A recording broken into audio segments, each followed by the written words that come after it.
My name is Jay Thompson. I'm the pastor at Pathway Church here in Conway, and we believe that story is important. Your story, my story, everybody's story. But most importantly, we believe that God wants to shape your story, your life, for a greater purpose. And one of the ways that we do that is through this podcast, where you're going to get the opportunity to hear from your neighbors, your leaders, difference makers and dreamers in our community of what makes Conway so amazing. So sit back, maybe grab you a cup of coffee, and hear someone's story about their path to Conway. Well, Chris, I'm excited to have you on our first initial podcast for Pathway to Conway. Yes, sir. And this is something you and I have talked a little bit about and kind of dreamed up. And hopefully at the end of the day, this podcast is all about people telling their story. Yeah. How you got to Conway and stuff like that. So we'll kind of follow a structure with everybody that's going to be on the podcast. We'll open with an introduction, and then we'll go through using the word path.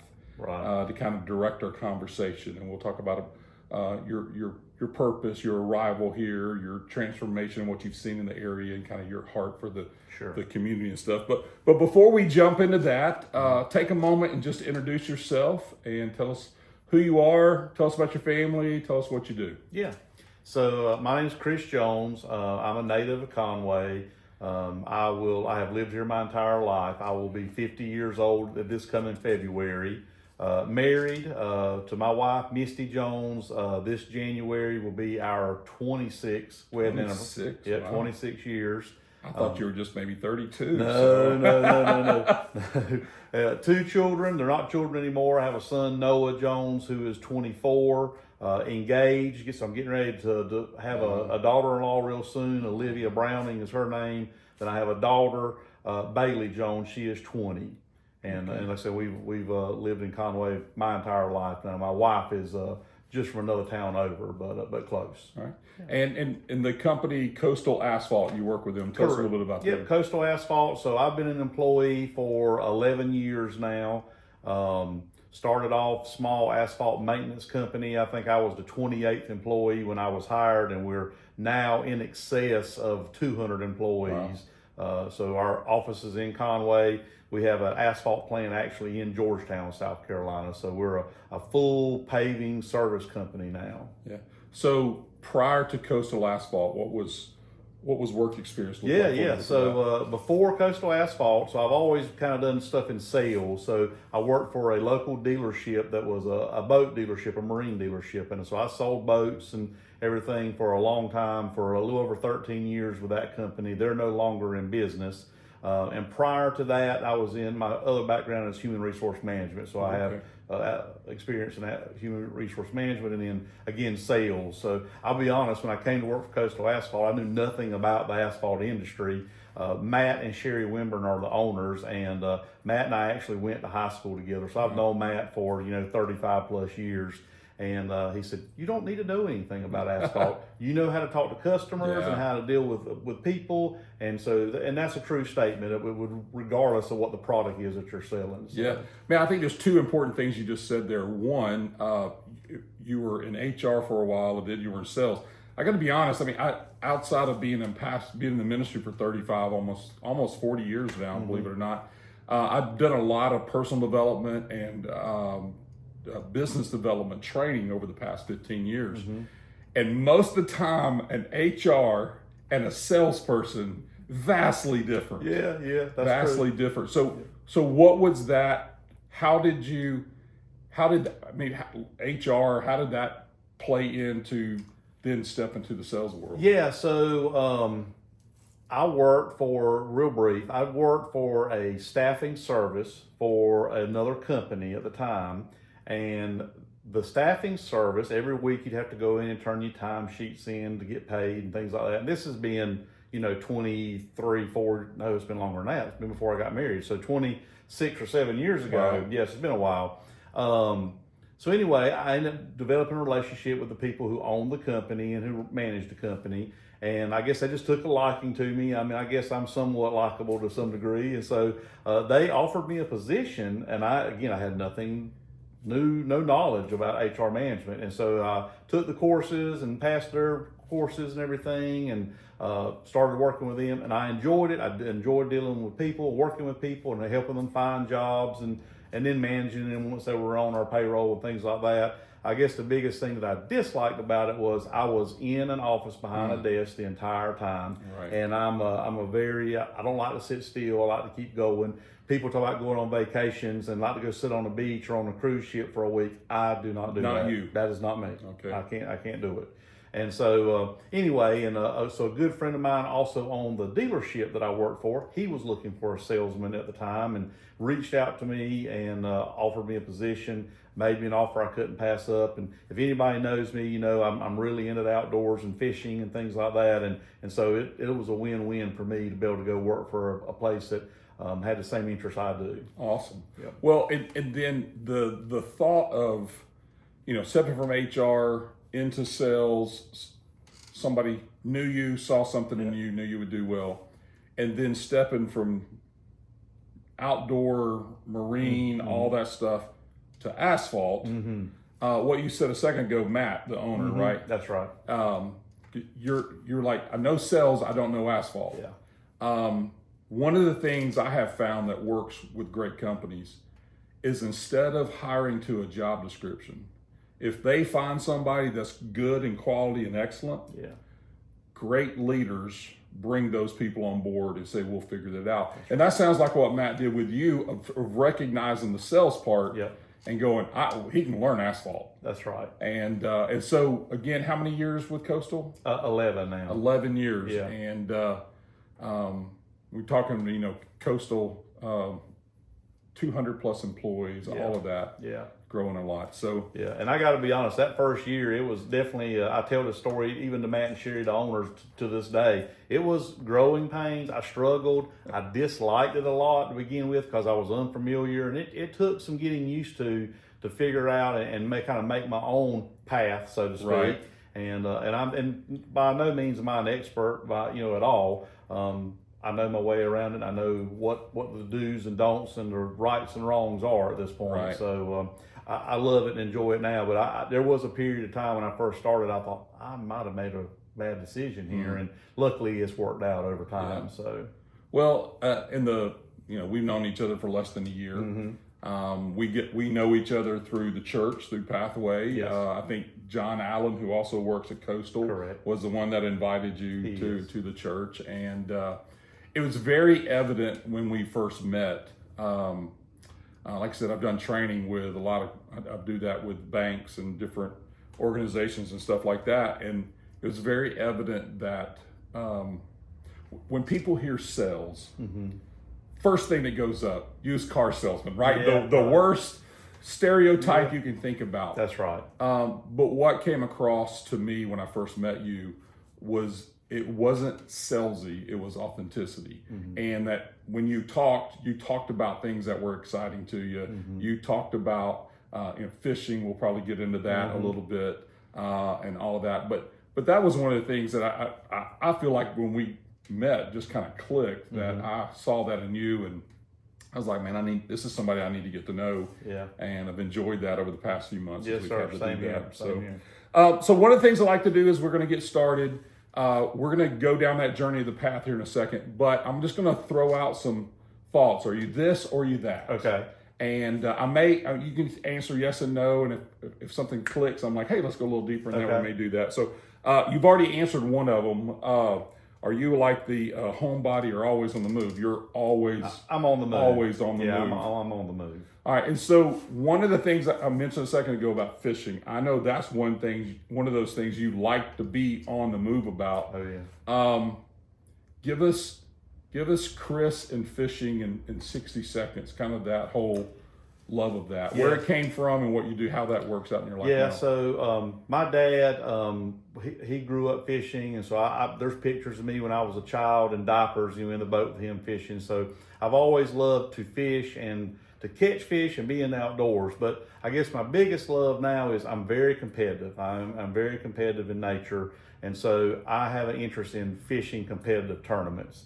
So I like to fun fish, but if you give me an option to go fish a tournament against whether it's one person or 250 people, which is some of these events we fish in, I would much rather be fishing competitively against somebody, regardless what the prize is. Right, and that's one of my favorite conversations on Sunday morning when I get to see you come into church. Is like, okay, tell me about yesterday, about fishing, because about 99% of the time, you've probably been on the water somewhere. That's right. Wetting the hook and doing that. On average, as far as tournaments are concerned, I fish between 32 and 35 events per year.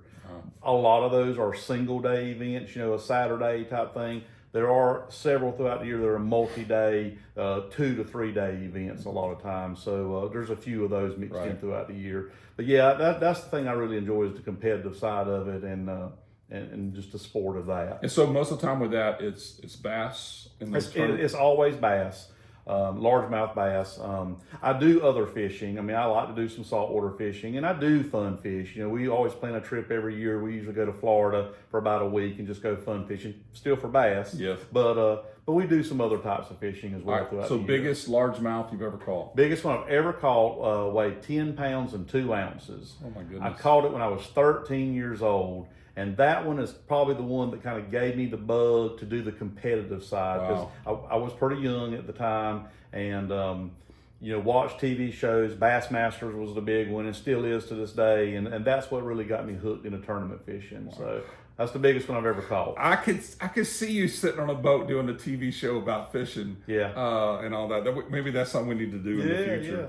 All right, so are you an early bird or you're a night owl? I'm an early bird. Yeah. So alarm goes off at? Most of the time, I get up before the alarm. Yeah, most of the time I don't set an alarm. Especially for work, I'm usually awake in the 5 to 6 o'clock time frame. Even when I get up super early to travel for like fishing tournaments, I will set an alarm as a fail-safe, but your body knows. My body knows. Yeah. I'm up. All right, so if you're the early bird, so you go to bed early? Typically, I'm a 9:30, 10 o'clock guy. Okay. Before 10. Yeah, that would be, my father-in-law always says about that time, it's pumpkin time when we're at the house, and he's going to go there. Yes, sir. So you get a message from somebody. Are you going to text them back or call them back? So I prefer the call, the actual conversation. But in today's world, as fast-paced as it is and multitasking and things like that, I do a lot of texting like we all do. Right. But I guess it all depends on the conversation also. If it's a text from someone, depending on what it is, I may just make a phone call. But then again, it also depends on my length of time that's available at that point, whether I make a call or a text also. Yeah, one of the things we talk about communication within a business organization is email's great, text is great. Email and text are hard to communicate emotions. They communicate details and facts very well. Yep. Hard to communicate emotion, and honestly hard to answer multi-level kind of questions. Yep. So I always tell people, look, when in doubt, just pick the phone up and call. That's right. And I agree with that. I agree with that. I think then you're going to get a lot more clarity. That's right. I agree. And I hate group text. I hate group emails. Me too. I ask always, do not put me on those, please. Yep. When it comes to that, I tell a lot of guys that are salesmen like me. I tell them that not every question can be answered with a yes or no. It takes a little bit of explanation, and that sometimes is lost in translation of a text or an email. Like you just said, pick the phone up and let's keep that relationship with that customer. Absolutely. A few minutes on the phone means a lot. Absolutely. All right, last one. Risk taker or play it safe? Oh, I'm a risk taker. Yeah. Yeah, so I hate to say I'm a gambler, and I'm not a gambler in the sense of, poker and losing money, but I'm definitely, when I fish a tournament, I show up to win. I'm going to gamble. I'm going to do what I think it takes to win. Right. Same thing in the sales world. I want to make sure that I do it ethically and the correct way that the company will allow me to do, but at the same time, I want to win those projects and everything too. So I'm a risk taker. Yeah, I would probably need to even rephrase that of risk taker or rule follower, because I know I'm a risk taker too. Yeah. sadly, sometimes in life, I believe rules are suggestions Yeah. and not commandments. I understand that from a faith standpoint. If God said it, that's the final word. That's right. But sometimes in the other things of life, that's a challenge, because there's got to be a better way to do something. It's already Sure. going on, right? That's And right. I'm probably sure I can figure that out, or you can figure that out. Exactly. When it comes to that. Yeah. So talking that way, big picture and stuff like that, let's kind of transition into talking about your path. Okay. And we'll start with purpose. And so PATH, PATH, stands for purpose, arrival, transformation, and heart. And since you're born and bred in the area, the arrival will not be so much. It'll be kind of your story and your appreciation for the area. There's a little bit to that, but will you tell me when you want to talk about that? There's a little bit of that. So I'm local, but there's a little twist we'll to get that. into that. Awesome. So let's start off with the whole thing about purpose. The first, the P of path, and what I know is this: is every great story, every great life has a purpose behind it, typically, and a lot of people. If you would ask them the question, tell me, what is your purpose statement? They have, and if you've been in corporate world and business and stuff, there's a lot of posters on the wall that have purpose statements and things like that. I heard, I think it was Andy Stanley, but somebody said this, that the question is, do the purpose on the wall translate to the life in the hall? Right? Yeah. And let's be honest, in a lot of businesses, it doesn't. Right. So when we talk about purpose in the beginning of your story, question number one is this, I wrote this down, is what do you feel most passionate about or most committed to right now? What's lighting Chris's fire? So I'll go back to kind of what I said earlier, is I'm very competitive in nature. And so the things that drive me is, sales goals as far as the company is concerned. One thing that Matt Winburn said to me when he hired me is that I needed to treat this business like it was mine. And I say this to him all the time. I was like, well, you said that to me 11 years ago when you hired me, and I have taken that to heart. So I treat this company as if I own a portion of it. So I'm very sales oriented, and so I want to, again, in the bidding process of work, you can't win. You're not going to win every one of them. Just like when we go fishing, you don't catch every one. You know what I mean? But that's my goal. So I'm very sales oriented. I want to achieve those goals. Same thing, passion, is we talked about the fishing.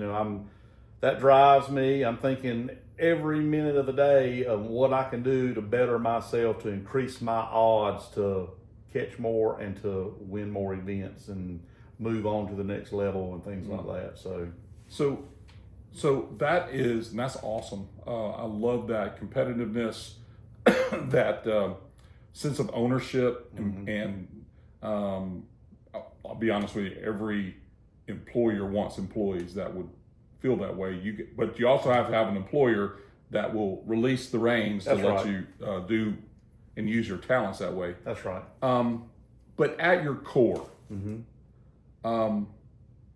why do you work? What's your driving thing behind? What gets you up in the morning? My guess is this: is you don't wake up going more asphalt, right? Right.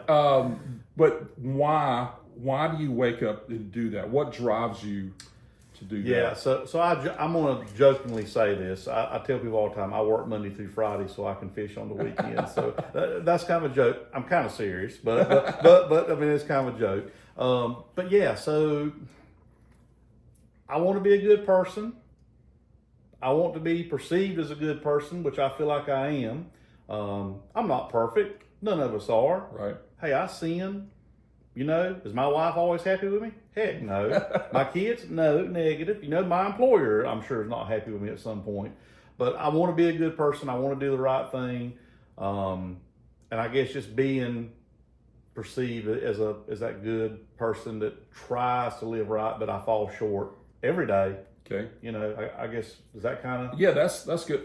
And knowing at church and stuff together, let me, I might not ask this of everybody, but kind of with our relationship, where does faith fit into that purpose for you? So, again, I fall short as a Christian, and but I feel like I do my best. I give everything that I can, and I get caught up in worldly things just like anybody else does. Just people may say, "Hey, you put more towards fishing than you do anything else. If you put that much towards God, what could it be?" And I mean, that's probably a fair thing to say about me. You know what I mean? But I feel like I have a lot of faith. I trust in God. You said something. The message we had Sunday at church really touched me. And it just talked about, asking for what you need and, praying for things that you need. You may not come to you in the way that we particularly wanted them, right, but God hears that prayer and he answers it in his own way. And I kind of need to hear that. And I told John that when we sat in the office on Monday. I actually kind of broke down a little bit and told him, I was like, it was good for me to hear that. And I almost spoke up while you were giving the message, and I wanted to say something, but I didn't want to interject either. So anyway. Yeah. Well, and I think there's lots and lots of truth in what you just said. This side of heaven, we're not going to be perfect. Yeah. Right. But we can make the steps to become more. We're never going to be perfect like Jesus this side of heaven. Right. But we can make steps every day to become more like him. And that's right. That process. And it's funny, that's using your competitiveness. One of the things I'm hearing especially when you have an incredible focus, it sounds like, when it comes to fishing and intentionality and all of that. And not just that, other things that you talk about. And really, that's why God uses those things in our life as well. That's right. So when it comes to people in your life, have there been people in your life that have really kind of spoken in and seen your value and your purpose and spoken into your life and challenged you and helped you to be the person you are today? So there's probably not one particular person. There's a multitude of people that have kind of helped me grow to who I am now. My father, he passed away this past March, and so that's been tough. It's been a tough year this year. Right. Very tough holiday season, but the love for the outdoors is something he had and kind of instilled in me and my brother and I, and a work ethic. He was one that, you didn't stop until the job was done, so to speak, whether that was with your employer or whether it was yard work or whatever that may be, And over the years, the gentleman that I fish team tournaments and everything with, he and I, he's an older gentleman, and he's helped me become, I guess, more calm. I used to be a lot more high strung than I am now, and I've looked at things through his eyes, and it's really helped me calm down and think before react, so to speak. So Ed Owens, he's been a great, I guess, a mentor to me in a sense. And then having children changes your perspective on a lot of things, and approaching the age of 50, helps slow some of that stuff down too. Or be on the other side of it. That's true. That's right. Yes, sir. So, yeah. Well, let's kind of bring this back to Conway. How has being here, living here, investing your life here in Conway, how has that shaped purpose or your life direction and stuff like that? Yeah, so I am super proud to call myself a native and that Conway is my hometown. And so I guess just that sense of pride of being here, and people ask all the time, are you from Conway? Where'd you move from? I didn't move from anywhere. I'm here. And so this is my hometown. Super, super great city, and it's really changed over the years, but I'm just proud to be part of the community and the city. Yeah. So let's transition now from purpose to arrival / I would say as a Conway native, appreciation for the area. One of the questions I wrote down here is, when you think back to your childhood, what do you remember most about growing up here in Conway? So of course, when I was growing up here, so this was, I was born in '76. So a young child in the early '80s, it was a lot smaller town. You knew just about everybody, or at least my parents knew everybody. Right. So in return, I knew them.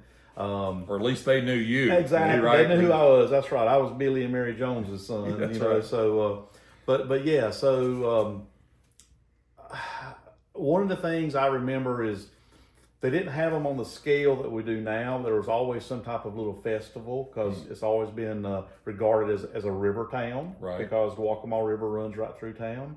And so I can remember as a kid, going to events like Riverfest style events and things like that. And again, it's a lot bigger now than it was back then. But I remember those things as a kid. They used to have a big Jello jump in the summertime down at the river and a big vat of Jello. And oh, wow. it was fun. Watermelon eating contests in the summertime in the city and different things like that. I remember trying to climb a grease light pole and stuff like that as a kid through some of these summertime festivals that they used to hold back in the day. And so those are vivid memories. I remember that like it was yesterday. Yeah. So another thing I wrote down here is what's something from quote unquote old Conway that still makes you smile or feel proud today? Yeah, so I guess kind of what I just mentioned, some of those events that were held back in the day, my parents used to carry us all to them, and which I have done with my children over the years now. So the old Conway, again, it's changed a lot because I don't see as many people that I know now because we've grown so much in size. But some of those old events we used to have, outdoors things down at the Conway Marina and things like that, those were really fun. And I think about that and I laugh. All right, favorite place to eat in Conway? Favorite place to eat in Conway? Oh man, that's a tough one.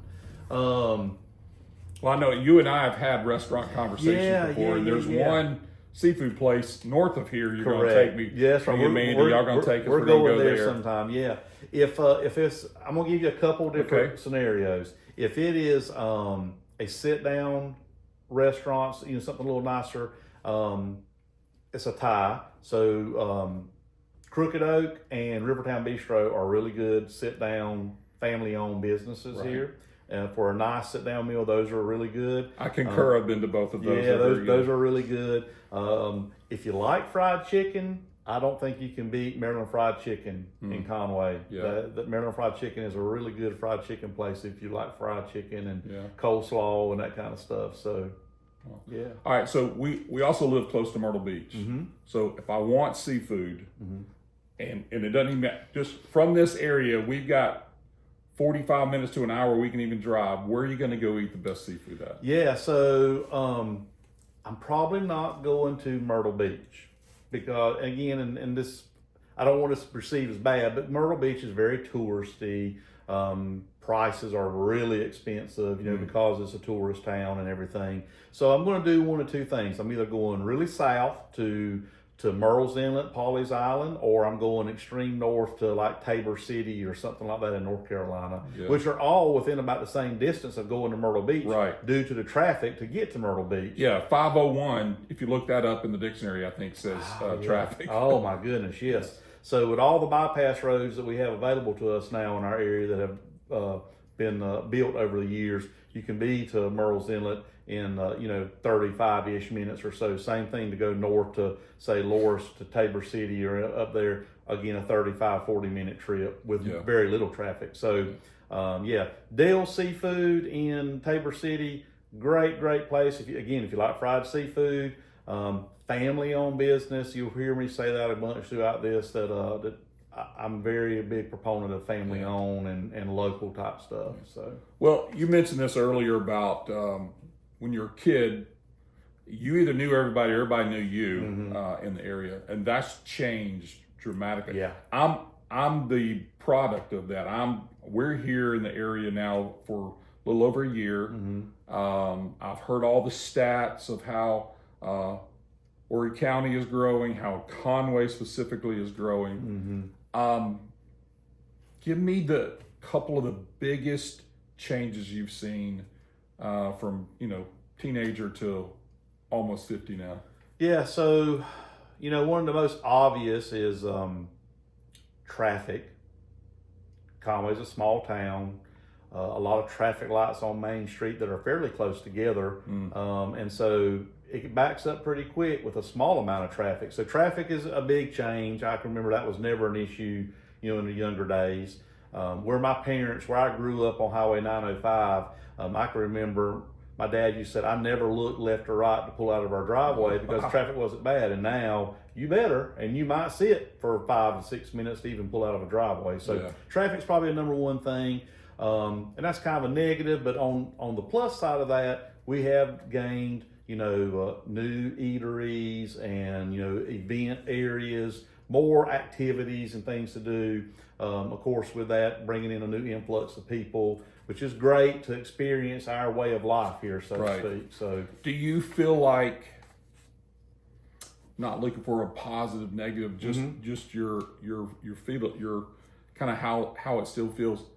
Do you still feel like Conway has a small town feel with as many people coming? I do. I definitely think we're still a small town, and I don't know the exact number, but when we had some of these events like during Halloween and now through Christmas, we just had Christmas.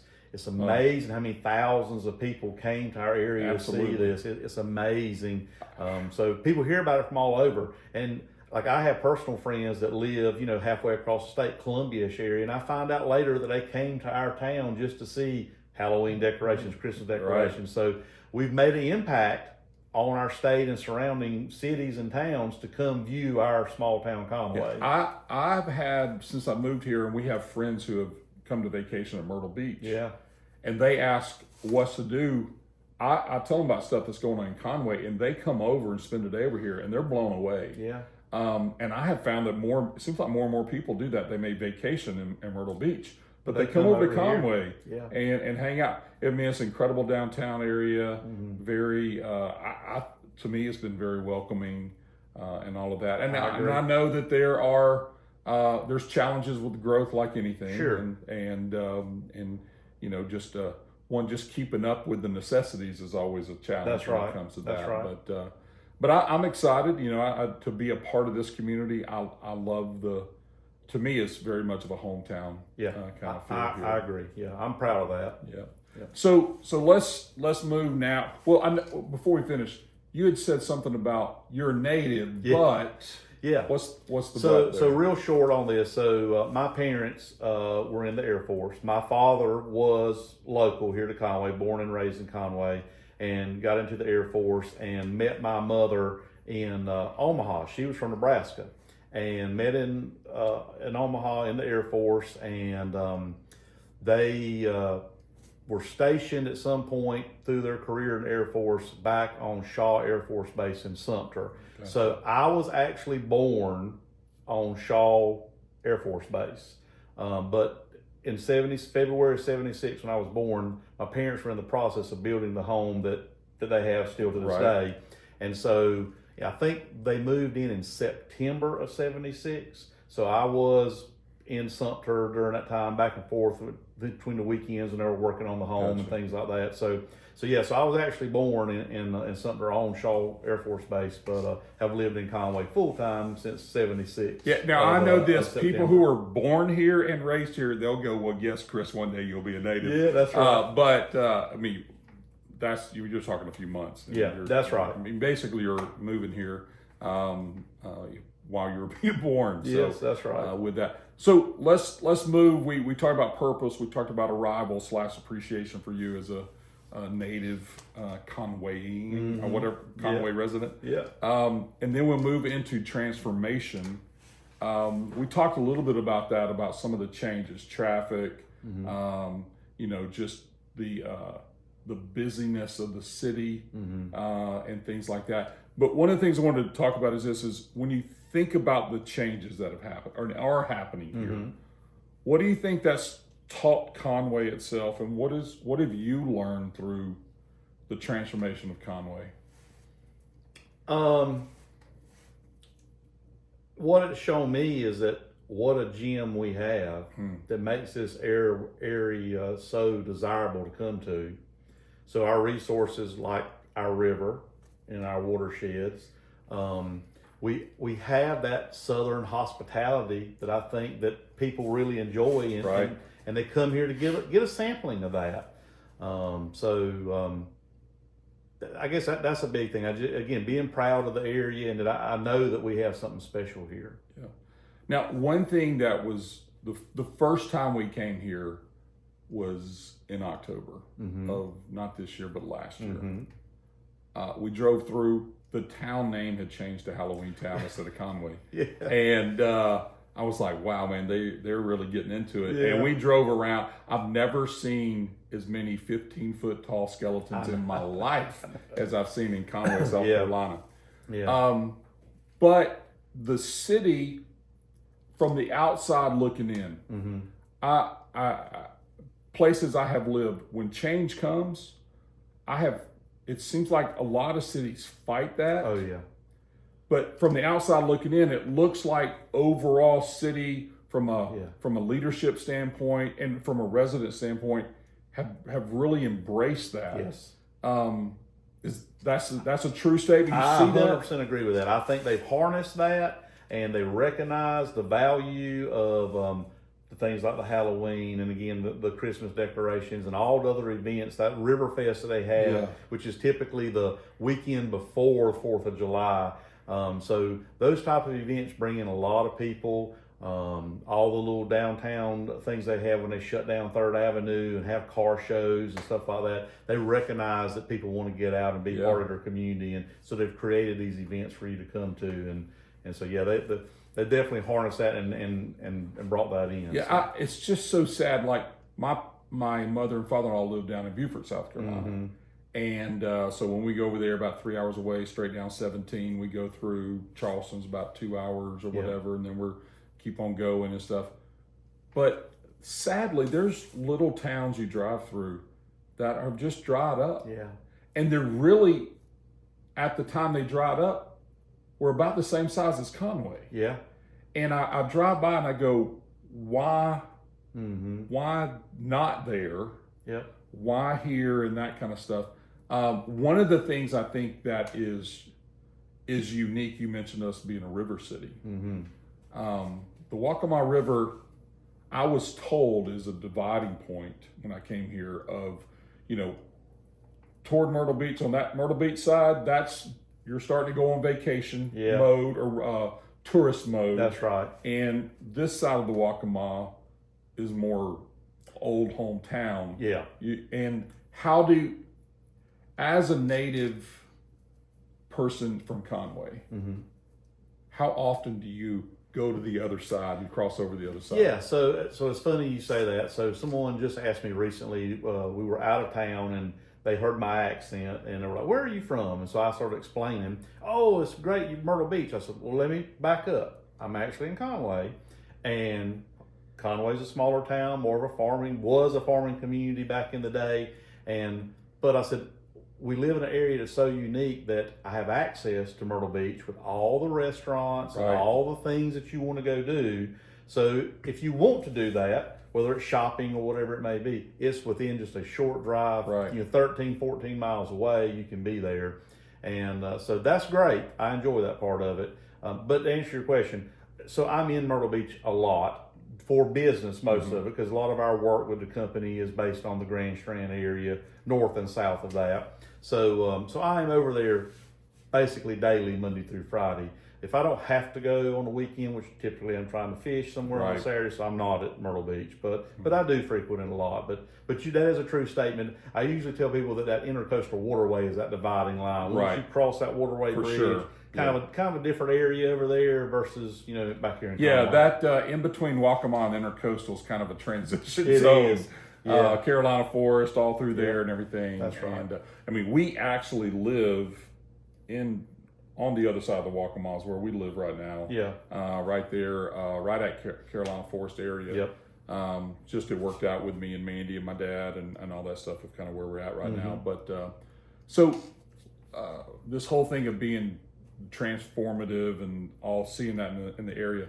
So somebody will ask the question, Chris, why do you think growing up in a small town like Conway versus growing up in Columbia versus growing up in New York versus growing up in Chicago versus growing up in, and I'm not sure what around here smaller would be, Loris or something like that. Tell me if you answer that question, what's the benefit of growing up in Conway and how's that impacted and changed you? So this is my personal opinion. I feel like in a bigger city, you don't know everybody except for maybe in your immediate neighborhood. Yep. To put that in context, Yeah. so my brother started a church up in New York City. Yeah. I mean, they live literally right across the river from the UN building. I mean, they're downtown. I mean, it's there. Interesting enough, every 4 blocks in New York City, it's another elementary school, another junior high, Look at me, old school there. Middle school, high school, fire station, police station, all of that. Every 4 blocks is another community. Yeah. And you're right that there's no way they ever got to know everybody. But I didn't realize that New York City was made up of these thousands and thousands of small little communities. Yeah. When it came to that, and like in that 4 block area, there's probably 7 to 8 times as many people in that 4 blocks as there is in Horry County. Really? That's amazing. Yeah. Yeah. It is amazing. Yeah. So so to go back to that, I feel like growing up in a small town where you knew a lot of people, if you don't carry a good name or you don't act the way you're supposed to, or word gets around, that's a bad guy. Or that's a rough person. You know what I mean? And so going back to what I said earlier, I try to do right. I hope that I have a good name. I hope people perceive me as a good person, and know that I try to live right and that I believe in Jesus Christ. And so I'm not saying that doesn't happen in bigger cities. Sure. I've never lived there. I've visited many of those cities you just mentioned. I've been to some of the big ones on vacations and things. Right. And so I see it, and I know that it's not something that I want to do full time. It's nice to visit, but it's nice to come home to. Yeah. Yeah. Well, and you think about that of if we'll move now from transformation to the whole thing about the H of heart, and we're going to talk about heart for Conway and kind of your heart when we talk about this. It is very interesting in a smaller town. The crazy thing is, individuals can have a bigger impact and influence in a smaller town than being one of millions, maybe in a larger town.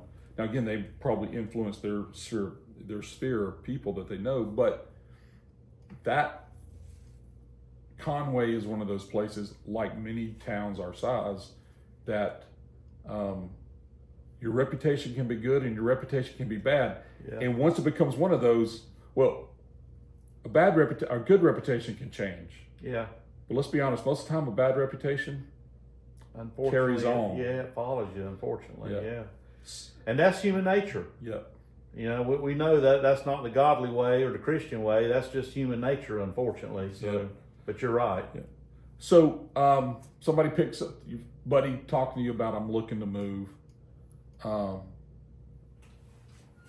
Hey, Chris, why move to Conway? Yeah. So, a multitude of things. Conway has that small town feel, but we have access to so many amenities, and whether it be restaurants or, I'm not a golfer, but there's plenty of golfing, great outdoor activities like fishing and boating and things of that nature. A great weather climate here. We don't see a ton of days below freezing in our area, some, but it's not unbearable. We get hot. True. Yeah, we get hot, but I mean, that's one of the draws to our area, because there's so many activities to do in that summer season here. Yeah. It's affordable compared to other areas. I mean, you don't have to go very far across the state and just look at the price of fuel in some of the cities versus here. Yeah. So, again, affordable place, good schooling. I won't say, it's probably the greatest, but it is a good community, access to, good teachers and schools, things like that, and a very clean area also too. Yeah. So when we talk about heart and we talk about purpose and passion, they do kind of cross over. But for you, let's talk about not Conway, let's talk about Chris for a second. Okay. For your heart, what is what's the things in your life the most near and dear to your heart? Yeah, so it's going to be my family. Again, we lost my dad this year in March. We lost my mother-in-law in January of this past year. And so that's been tough. And so I value my family even more now. I mean, my brother and I said for a long time when my dad was not in the best of shape, like, we talked about a lot of his flaws. We're like, I can't believe Dad used to do this, or Dad would do this, or one day we're gonna say, he's gone. I wish we would have spent more time. And so the biggest thing to me now is my family. I want to do right by them. I want to spend as much time with them and give them those memories that I had with my parents. My mother is still living, but I want to give them those memories, and I hope they're good and they continue to pass down to their children, hopefully when I have grandchildren one day, and so forth. So just family's big. My church family is big. I've since I started going with you guys, I guess it was January-ish when I started going, and so that means a lot to me. I grew up in church my entire life, a hometown country church, and things changed there over the years, and we went to a larger church for my children at some point. We really enjoyed that, and I'm glad they got that experience, but it was not what I was used to. Mm-hmm. I think I told you the very first Sunday that I went to church there, I went down to the altar. I don't know if you remember this, yeah. Right? I went down to the altar and I prayed, and I had not done that You told me that. years and years and years, because I didn't have that opportunity because the bigger church doesn't really offer that, so to speak, or I didn't feel invited, so to speak, to go down and to an altar and pray. And I pray daily like we all should. I probably don't pray as often as I should, but I feel like when you go to that altar, you really you throw it all out there and you lay it out there for Jesus to pick up. Yep. So I really enjoyed that, and that brought me in, brought me closer. Yeah. Well, and there's I think too often we as believers, we argue more about style than substance when it comes to church. Mm-hmm. I'm always reminded, Jesus didn't die for a type of song, mm-hmm. or a certain order, or mm-hmm. the organ or the piano, or stained glass windows. That's right. And we can use different methods that way, but yep. There's at the no pun intended, at the heart of the matter, it's about that relationship with Him. That's right. And being able to express that and live that out. Mm-hmm. So Conway in one word. If you were going to describe Conway in one word, what would it be? So that's a tough one. It's hard to put it. Just give me your top three. Maybe. Yeah. So I mean, if somebody asked me what was the big draw to Conway, I would say it's a river town, because I'm an outdoorsy person, a guy, so the river town is a big thing to me. And then next would be that hometown feel where you should know your neighbor, so to speak. Be friends with your neighbor. I know that's more than one word. That's fine. So I hear recreation and neighborly. Yeah. That would be. Yeah. And coming and being a part of this now I've seen that lived out. Mm-hmm. All right, so we have finished this path. Okay. And we're going to close with we got 2 steps and we'll be done. Okay. The first step is we're introducing today, and it's called the Wheel of Real. Okay. Okay, I know that sounds a little scary. Okay. But what we're going to do is we're going to spin that, and you're going to answer a question that you don't know what it is. I've got it what that question is. Okay. But we'll answer that, and then we'll finish. The last step will be this: is anything you want to say about you, your business, your family, events coming up, and that kind of stuff. Because this will be a chance for you to kind of talk to people that way. Yep. So let me grab the wheel real quick.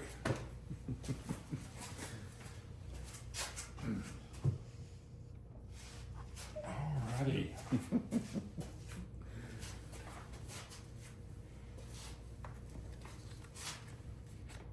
All right, I'm going to spin right here. Just give it a spin. Yeah, there's 24 options. We're number 3. Number three. So the question, let me pull my paper up. So the question would be, best vacation you've ever been on and why? Okay. So we vacation at almost the same spot regularly, and is Disney World. Yeah. And everybody I work with makes fun of me because that's where it's not for my kids. Again, my kids are adults now, but they love it as much as I do. But I went there as a small child with my parents several times when we were younger, and I just love it. I kind of feel like the old thing about Peter Pan, never growing up, always being a kid, and I feel we just went. We just got back. Tuesday was a week ago. And so we spent a week down there. So, and actually, this was my third time this calendar year that we've been. But anyway, yeah, all my trips to Disney World. Favorite park in Disney though? Magic Kingdom. Magic Kingdom. Yep. Least favorite? I don't have a least favorite. If I had to pick the last one, it would probably be Animal Kingdom. Even though I love outdoorsy and everything, but I'm more, again, like we talked about when we first started. I'm a goer. And there's a lot more activities and a lot more There's fast more pace. and more rides now in getting in Animal Kingdom is. in the world. But yeah, it's different there. Yeah. We're actually going in January, and we'll love to take the grandkids and our kids and everybody there. So, yep. Well, Chris, thanks for doing this. I want to give you a chance to kind of say to people that were listening and watching, kind of anything that you want to share about you in business and anything like that. Yeah. So a couple of things. So I don't know who will see this, at some point in time, but you heard me mention earlier that my mother-in-law passed away and my father passed away. And so in January, we'll come up on the anniversary of my mother-in-law, and we've all struggled, my wife and myself and my children, and in March will be my dad's year anniversary. And so if you see this, think about the Jones family, say a prayer for us. It's been really, really tough. Just think about us, say a prayer for any family, anybody that's lost a loved one. That's tough to go through, and it's nothing enjoyable about it, but one good thing about it is I know their hearts are right. I know my heart is right. I'm going to see them again one day. That's right. That's the one positive I can get out of it. So that's one thing I want to say is, remember me and remember my family or anybody that you may know in your circle of friends, whether it's in church or work, whatever it may be, is a text is not the way to reach out to them. Take 2 minutes and call that person. A real friend calls a loved one and tell them, I'm thinking about you, I love you, or whatever that may be. There's nothing wrong with telling another grown man that you love. I tell all my guy friends daily that I love them because I want them to know that I care about them, and they tell me the same. And then on the business aspect of it, we're talking about with Coastal Asphalt. Matt and Sherry Winburn built this company, started in 2008. Again, I joined in 15, so I'm in my 11th year now. They are great to work for, family-owned, local business. And I preach that when I go out to all of my clients, because so many of our customers we deal with are not native to the area. And I tell them Coastal Asphalt is a local, family-owned business. And that may not mean anything to them, but it means something to me. I'm very proud that we're one of the few local family-owned business. We're not a corporation that's bought out by a big conglomerate or anything like that, And so I'm very, very proud of that and to be part of that. And Matt and Sherry both allow me to be Chris Jones and do my own thing. And I have to answer for things, of course, but they give me a lot of rope, and I get to do what I want to do, and that's what makes me enjoy coming to work and doing what I do. And it's not that I'm an asphalt expert. It's just I feel like I know how to talk to people and connect with people. Right. And I've gained some really good friendships out of clients over the years. Absolutely. I definitely have. And there's people that I talk to on a regular basis, even though we do business Monday through Friday. But I talk to them about personal things outside of work because we've become friends. Yeah. Chris, I've learned a lot just by listening to you today. One of the things you just said there about connecting with those clients. Who uses asphalt? People do. Yeah. Who uses a new car? People do. Who uses new carpet? People do. Yeah. So at the end of the day, sales is simply about helping people get the best product that they can that's going to help serve them 100%, the best. 100%. It's my job in the asphalt world to sell you what you need. You may not want that, you may not like the price, you may not like the procedure or anything like that, but it's my job to tell you what is best for your community or your highway, whatever the situation may be, parking lot, whatever. And then try to build that bond and relationship, because it's not a one and done situation, because just like anything, you'd never buy a new car and never service it. Right. So make that connection with your dealership that you bought.